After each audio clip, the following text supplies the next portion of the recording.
প্রতি আমাদের যে আস্থা এবং আশা ছিল যে ওসমান হাদি হয়তো জীবিত অবস্থায় ফিরে আসবে, কিন্তু অবশ্যই আল্লাহ সুবহানাহু ওয়া তাআলা যেটি কল্যাণ মনে করেছেন সেটি করেছেন। কেননা যদি ওসমান হাদি জীবিত ফিরে আসতো, সেক্ষেত্রে দুটো ঘটনা ঘটতে পারত।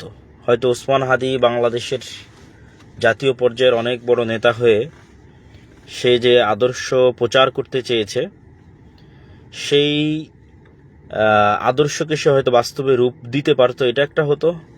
অথবা এরকমও হতে পারত যে যুগের পরিক্রমায় মানুষ পরিবর্তন হয়, মানুষের ব্যক্তিগত জীবনের অনেক ভুল ত্রুটি থাকে, সেগুলো যখন চলে আসে সামনে, তখন একটা মানুষকে আমরা যে পবিত্র জায়গায় রাখি, সেই পবিত্র জায়গায় কিন্তু আর রাখা যায় না। কিন্তু আজকে ওসমান হাদি যে অবস্থায় বিদায় নিলেন, তার যে আদর্শ যে সে প্রচার করতে চেয়েছে, আধিপত্যবাদ বিরোধী এবং কালচারাল ফ্যাসিস্টদের বিরুদ্ধে সে যে লড়াই করতে চেয়েছে, এবং তার জ্ঞান, মেধা এবং বক্তব্য এবং যুক্তি দিয়ে সে যে ধ্যান ধারণা প্রচার করতে চেয়েছে, সেটিকে সে একটি পবিত্র জায়গায় রেখে বিদায় নিল।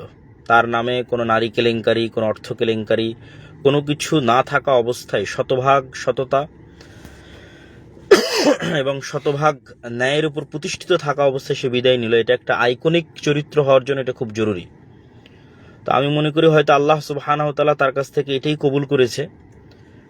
আল্লাহ সুবহানাহু ওয়া তাআলা তার এই যাওয়াটাকে এভাবেই হয়তো চেয়েছেন। এবং আমাদের এখন যেটি করণীয় সেটি হচ্ছে ওসমান হাদির যে আধিপত্যবাদ বিরোধী যে চিন্তা এবং চেতনা, এটিকে ধারণ করে ওসমান হাদিকে বাংলাদেশের একটি আইকন হিসেবে প্রতিষ্ঠিত করা।